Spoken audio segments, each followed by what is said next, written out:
the Munster products are pretty easy to install. The Gen 5 has all the same, and the Gen 4 have all the same wiring connectors. You pop this white tab out, you can use a flathead screwdriver, and you pop the white tab.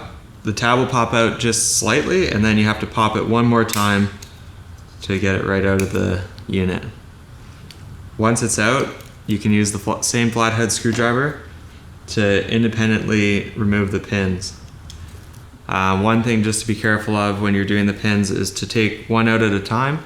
It's hard to figure out where everything goes if you mix them up. So it's important to note before installing your finger throttle to read all the installation instructions carefully and install the provided warning stickers that come with it.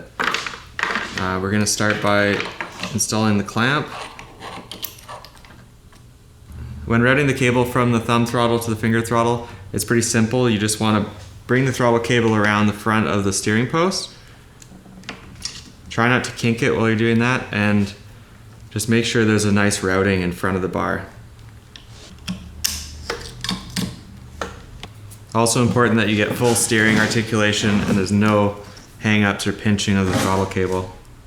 We provide a small C-clip in the package which replaces your thumb throttle C-clip. So once the finger throttle is installed, you can use the existing loom to route your wires down to the connector housing. So when you're inserting the heater wires from your finger throttle into the connector, it doesn't matter which way the wires go as long as they're in the same two ports as the thumb throttle heater.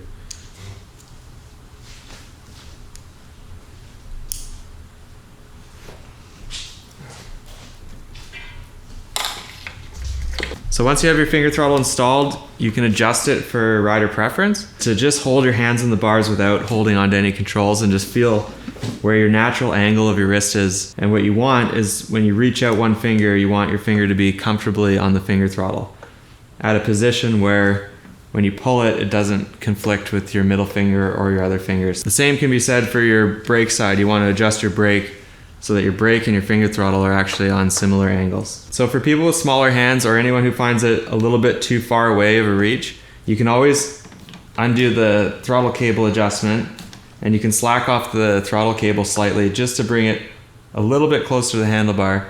It can sometimes be a little bit easier to grab when the lever is closer to the bar. You can still loosen off the cable and allow full throttle articulation. The ski-doo stops short of the bar anyway, so you can usually loosen off and get away with quite a bit of throttle adjustment and still reach full throttle.